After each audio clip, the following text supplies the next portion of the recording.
Welcome to Pocket Watch Podcast. It's your motherfucking boys. Yes, sir. Welcome back. Thank you for tuning in for another week. Make sure you like, follow, share, and subscribe. Yeah. Yeah. It's Monday, bitches. Or Tuesday, or Wednesday, or Get it, Thursday, bitch, get it, or bitch, Friday, get it, or bitch. Saturday, or even maybe Sunday, depending on what day you're listening to us. But either way, we appreciate you guys for turning our podcast on to go ahead and tune in with us, You man. could have done anything else with your time, but you're fucking with us. Thank you so much, man. Thank you for wasting your time with us today. Yes. At the end of the day, that's what we're here to do. We're just here to waste some time for you. Indulge, man. Nah, but seriously, if you guys, I really hope you guys, when you listen to us, it kind of takes you away. It kind of relaxes you a little bit, makes you laugh a little bit. I think we definitely try to shoot to have you guys laugh, whether you guys are laughing at us or learning from us. We're here to grow, you know? Yes, sir. All day, every day. That's the motto. But if you guys ain't pocket watching, Don't be watching Pocket Watch Podcast. That's a new way to say it. I like that. oh man, I like that, man. Nah, bro. So this week, new week. What's up? Something cool. I went through a cool little exercise like a week ago. This is something cool. We were just talking about. Wait, you went on a treadmill? No, that is another exercise I need to get back to. But Bro, we leave in 2 weeks, bro. You better tighten up. I know. I put down the French fries, and I'm eating potato chips. I definitely need to get right, man. I need to get right. But I went through a cool little exercise in this. It's like this little leadership class I'm in or whatever. But you were talking about Melissa, and I think it's a cool exercise for people that are like ambitious. So it's pretty much, it's called a good model. Mm-hmm. And it was nice for me because I think the podcast is a good platform for us to reflect and kind of like verbalize a lot of our goals and shit like that. But I do think we don't get as deep or personal because we don't want to spend too much time on it, you know, because it's like not as interesting. Yeah. But what I liked about that class is it literally curated time for you to, you know, because they do it like however much time you would put into studying and doing assignments and stuff, they do it, but it's all personal. It's all about, you know, what is your goal? What is you know, what defines you as a leader? You take all these assessments, you get your strengths, all these stuff, whatever, which was really cool. And I liked it because I think we talk about our goals and we talk about things we want to do and stuff like that. And I think it is a good, you know, it's really something everybody should do is like really sit down with it for like a certain amount of time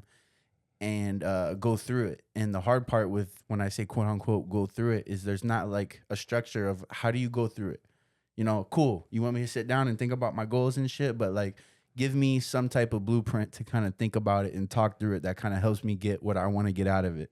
And one of them was the good model. And it was kind of cool. So it's like, in general, think of the goal that you want, that you've, whether it's a long-term goal, short-term goal, whether it's overarching life goal, whatever the case is. And then think of some obstacles that are in the way of that.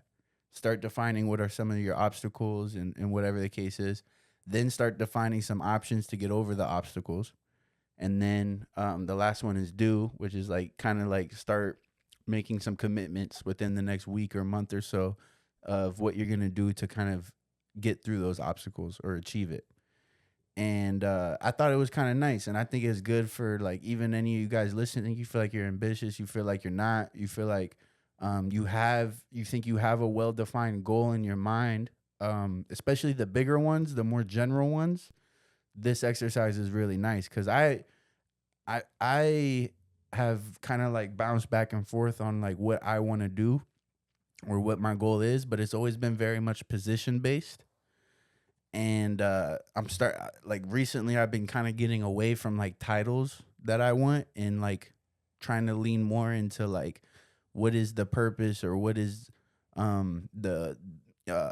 maybe what is the deeper thing that I'm looking for outside of a position. And I kind of went through that goal the goal that I kind of thought about when I thought about it that way was not necessarily a position or a status or whatever the case is, but kind of having the freedom to maintain my status or better, and being myself no matter what. So when I say that, I mean like, and it hit me where I was like, you know what, maybe that is my goal. Like, yes, I always said like, oh, CFO or director of operations or some big wig this way, but I've been like kind of like contradicting that goal in my mind because I'm not sure I want to do what it takes to maintain that status, or I'm not sure if I want that work-life balance that comes with it. So it kind of blurred that goal because it was more title or position driven. And then I kind of adjusted the goal to, okay, I want to maintain my status or better, but meanwhile having the freedom to be myself no matter where I'm at. And what I mean by that is I've seen a lot of situations where people, because if they don't have schooling or something like that, they very much tuck their tail between their legs whenever they have pushback, or like whenever somebody's telling them something that's wrong, they kind of just say, okay, whatever you want, whatever you need, because they know they don't have options outside of a certain company, or they know that their lifestyle would dramatically change if they got fired from this company because the market ain't the same for other companies with what they have. And that's like a school thing. Like if I got school, I got options.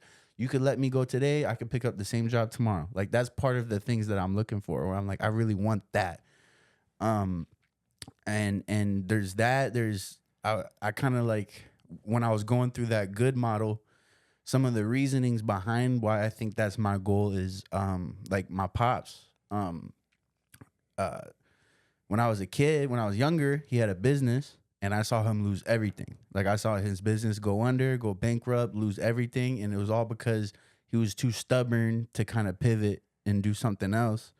But at the same time, I think his goal was like very much having his own business. Yeah. Despite anything, he'll cut his nose off despite his face for the business, you know, and he lost everything because of that.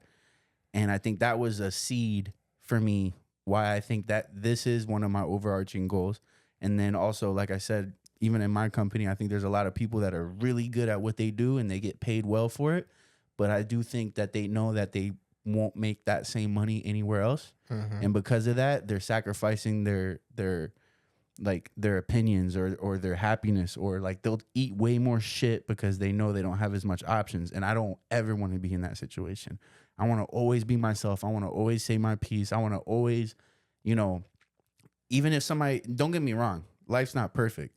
I know I could say my piece or you know, state my case and it can be rejected. And that I'm cool with. But what I don't want to be in a situation is where I can't even do that because I'm scared of getting let go, or I'm scared of not getting a position because of the politics of it. It's like, no, fuck that. If I ever get into a point where I'm a leader, I want to stand up for my team regardless of the situation.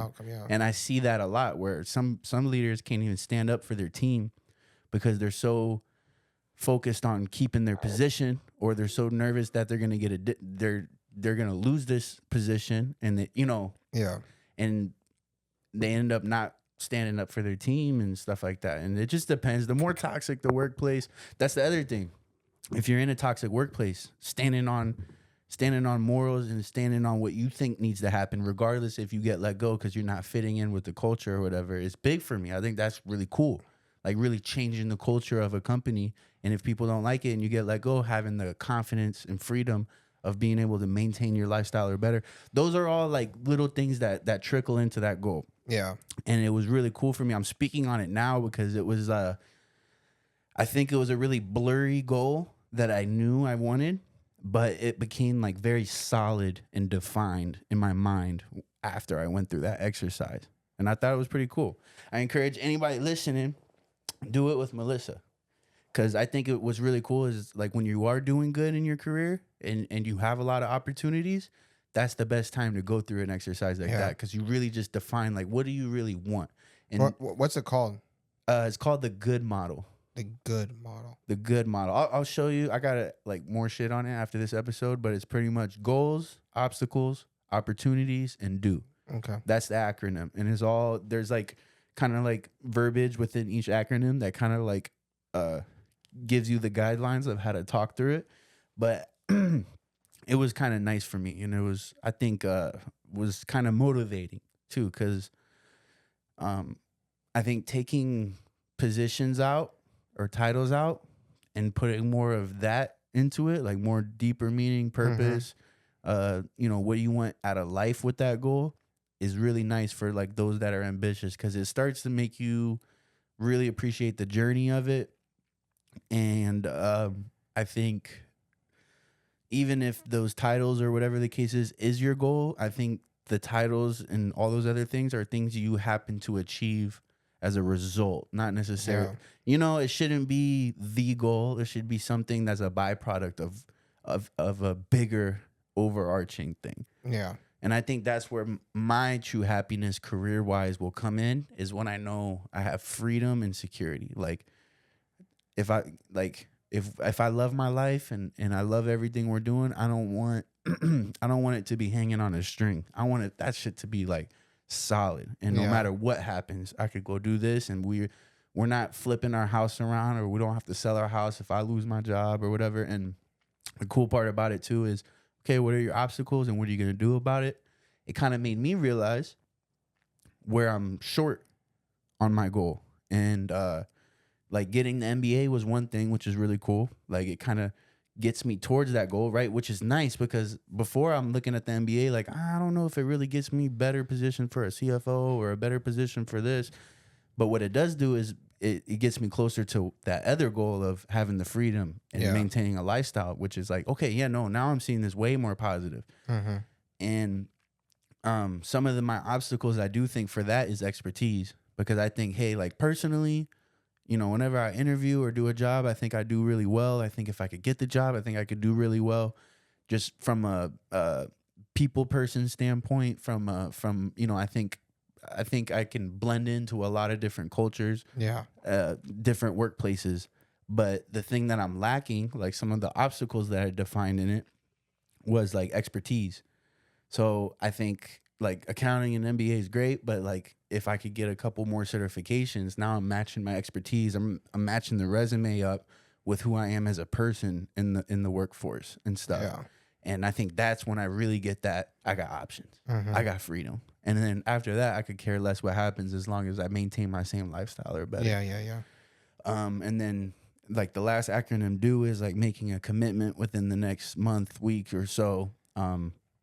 What are you going to do to get over those obstacles? And it's kind of nice. It gives you a little game plan, a little blueprint.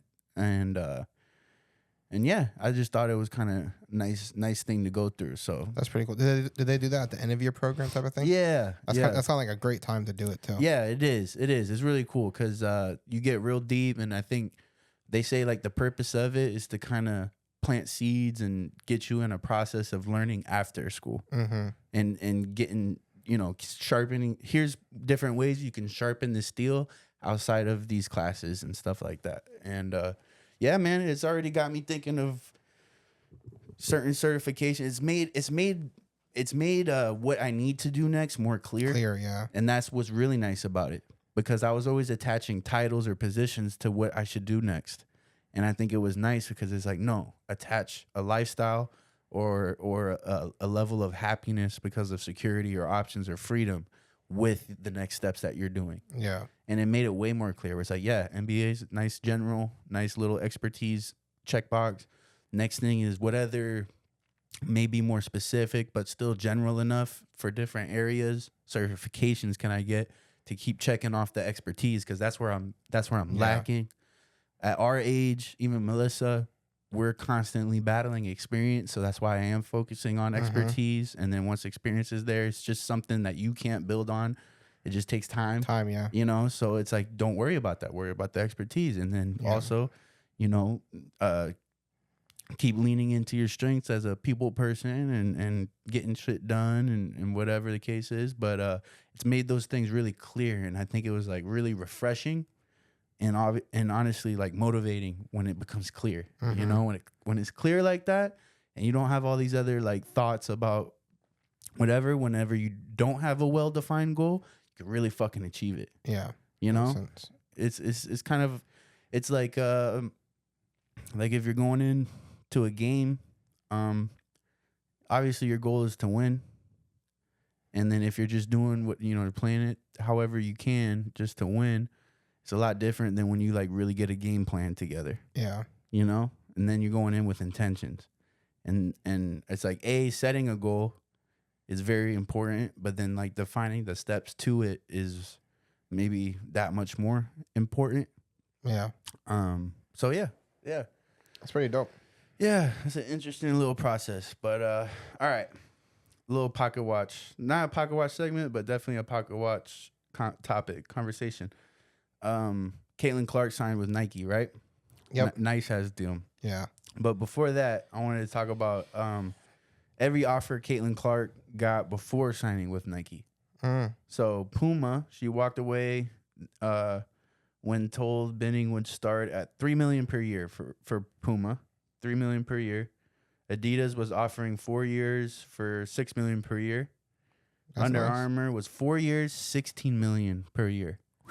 Under Armour. So Under Armour actually had the highest bid for her. They're like, so Puma, $3 million per year. Adidas says 4 years for 6. Under Armour said 4 years for $16 million.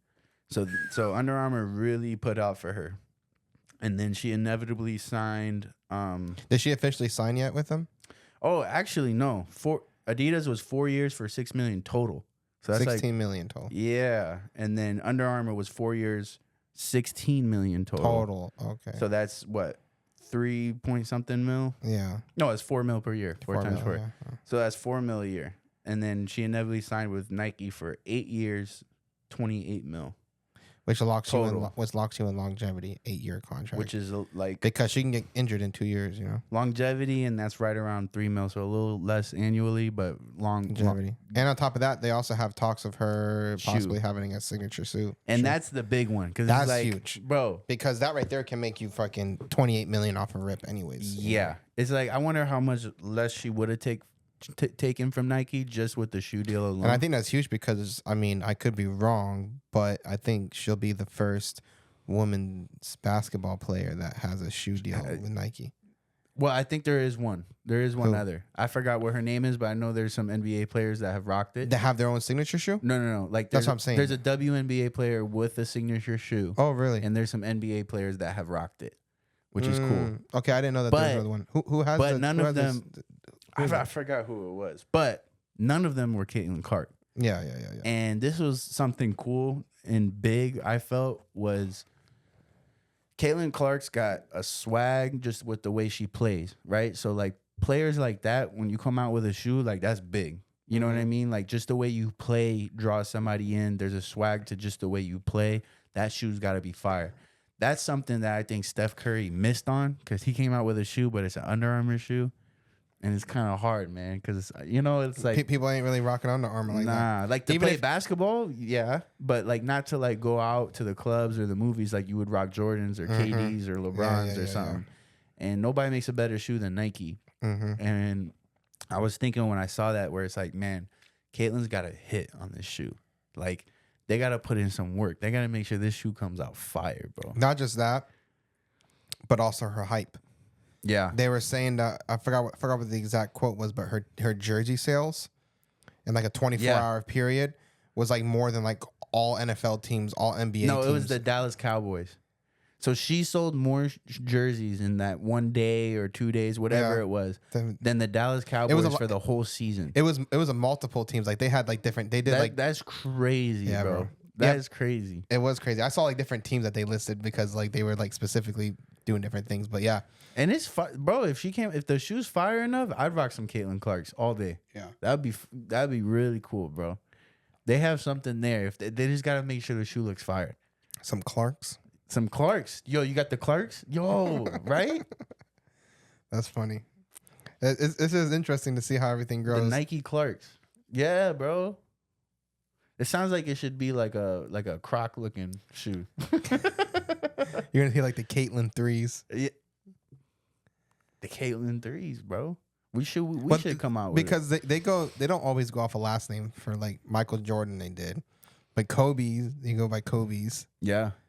So Clarks. Yeah. Those are fire. This is kind of interesting. People. I just mentioned that too because everybody's worried about the money she's gonna make. She's about to make fucking money, bro. Mm-hmm. She's about to make money. Yeah. So Ryan Garcia beat Devin Haney. Yeah.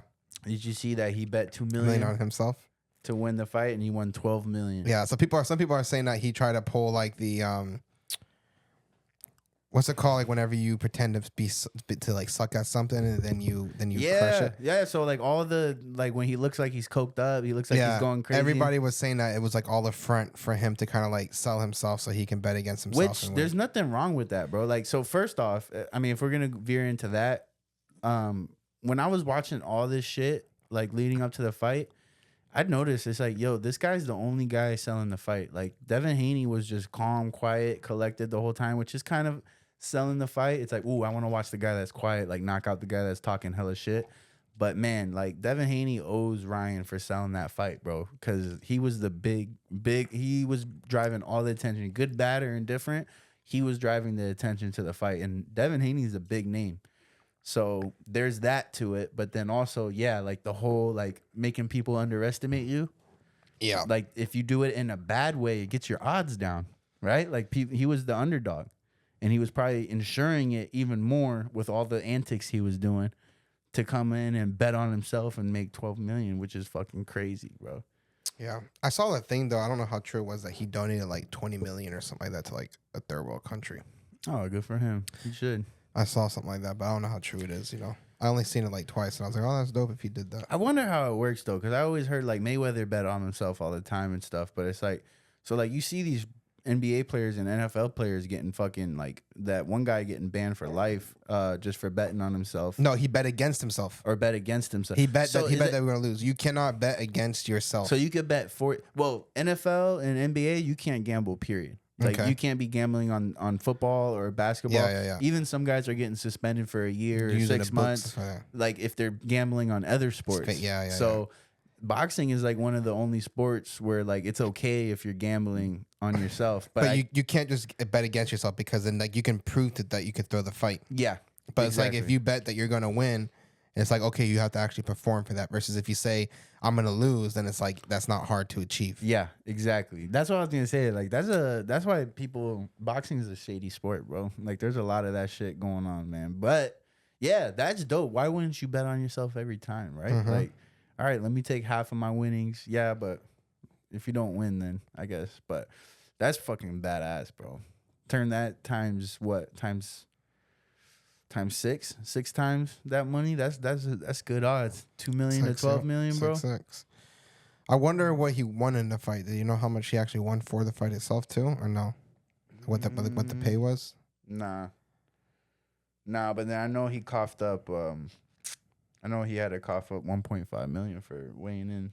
Really? Why? Because he bet him and Haney agreed on him paying 500,000 per pound he weighed in over. Oh, really? Yeah, so he was like 3 pounds over, so that's like 1.5 million. And Haney ended up posting that like he was good on that. Like he followed through on that bet, which is pretty crazy. Yeah, bro. Yeah, it's kind of interesting. That's crazy. Yeah.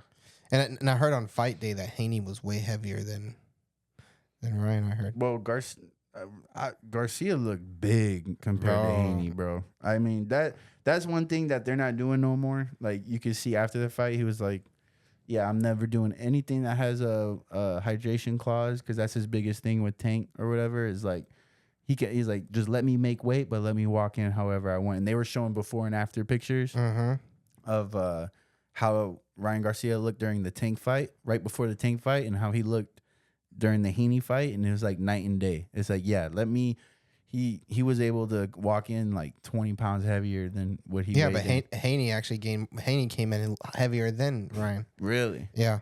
Really? Yep. Haney actually came in heavier than Ryan. That's crazy.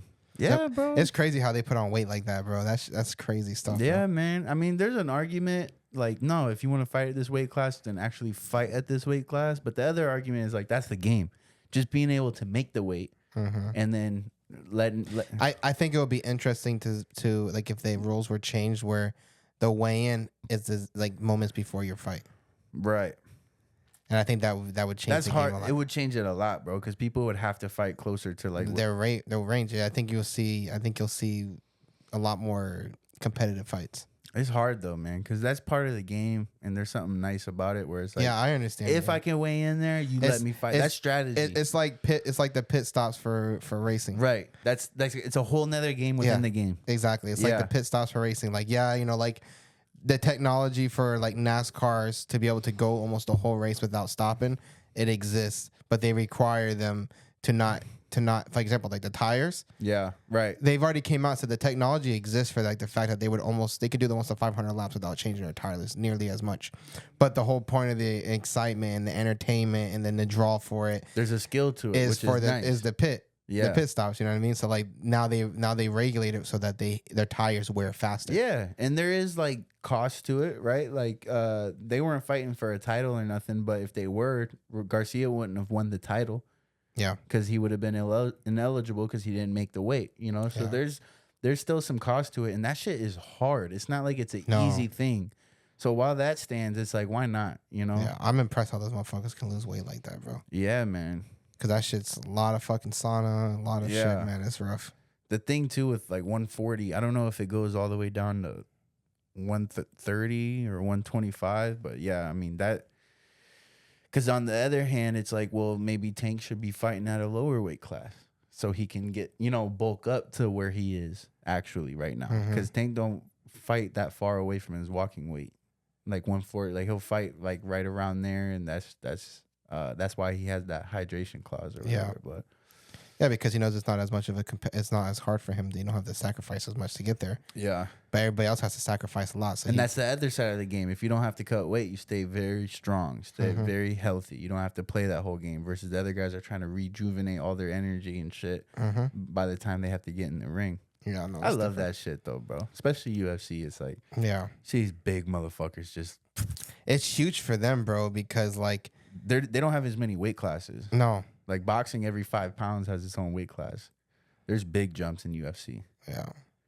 I think it's like 155, then 170, then 185. And rolling the ground and pound, bro, that's so much fucking energy, bro. Yeah. You know how tiring that shit is, bro? Yeah. Like, I know boxing's tiring. I know you have to have stamina. I'm not discrediting that, but like being on the ground grappling, bro. Yeah. That's exhausting, It's bro. And if you're dehydrated, bro, fuck that, bro. Yeah. That's rough. Well, people say like the boxing is more tiring, but it's just because like longer rounds. Yeah, it's longer. More it's rounds, longer rounds. Yeah. Or whatever. But yeah, I saw another thing where Garcia said he'll knock the fuck out of Sean O'Malley. Sean. And he was like, it's already been done. UFC coming to boxing. He's like, I'm talking about I'll beat him in the octagon. It's like, brother, you get your shit done. Yeah, I don't know. I think that's tough. I think that's like a tough game to play, trying to cross over, because it's hard whenever you start switching. Like, I think that like UFC fighters trying to go to boxing is hard, and I think boxers trying to go into UFC is even harder because it's too early, man. I mean, it'd be a great money grab, but it's too early. Like, he still needs to solidify himself. You know what I mean? He needs to get 5-10 more fights like the Haney ones for that to start mattering. I saw the Tyson and Paul fight was called off, but then I saw that like that was like a false rumor and it's actually still on. No, I hope it is, bro. That'll be dope. Watch that. I want to see. I'm kind of like, I want to see it. I'm excited for it, but I'm also kind of not, just because I feel like Mike don't have that dog in him like he used to. I feel like he's kind of like. I think he still does, but it's just 50, bro. Like, you can only do so much, bro. Like, I just feel bad, man. This is lose for Mike. I will say, yeah, I agree, it's lose. But I will say that Mike's 50, but that motherfucker's still in shape, bro. Yeah, he is, bro. He's that jail yard 50-year-old. Those training videos look crazy, man. He's jail yard. He's in good shape, and he hasn't slacked off with his fitness in any way, shape, or form over the years. But with that being said, I just feel like he don't have like that. I feel like he's more at peace now than he's ever been. For sure, and I feel like he doesn't want to, because I feel like when he stepped in that ring, I really feel like his intention was to kill the guy. Yeah. Yeah. Like to kill him. And I think that he 20 years later of money and drugs. I think now he's looking at it like, I don't want to hurt nobody. I'm just here to like have a little bit of self-revelations, all this shit, bro. So I don't think he's mature. And I think part of like sports, football, everything, I don't think there's any sport where like I think having like that anger inside of you, that anger and just hate the world makes you better at it. Yeah, the security takes some of that anger away. Yeah, and I feel like he's just kind of came at peace with who he is. Just hearing him talk and everything, I don't think he has that dog like he used to. I'm still gonna watch and find out though. No, I'm excited for it. That's for damn sure, bro. That is for damn sure. What do we do on this one? We're at 31 right now. Let's go. Nice, clean, precise. Oh, eh. All right, y'all. Thank you guys for tuning in for another week. Make sure you guys like, follow, share, subscribe, and tell your sister, your mother, your brother, your sister, and whoever else. I don't know. That's it, brother. But thank you guys for tuning in. Make sure you guys do everything we've already said. Pocket Watch out.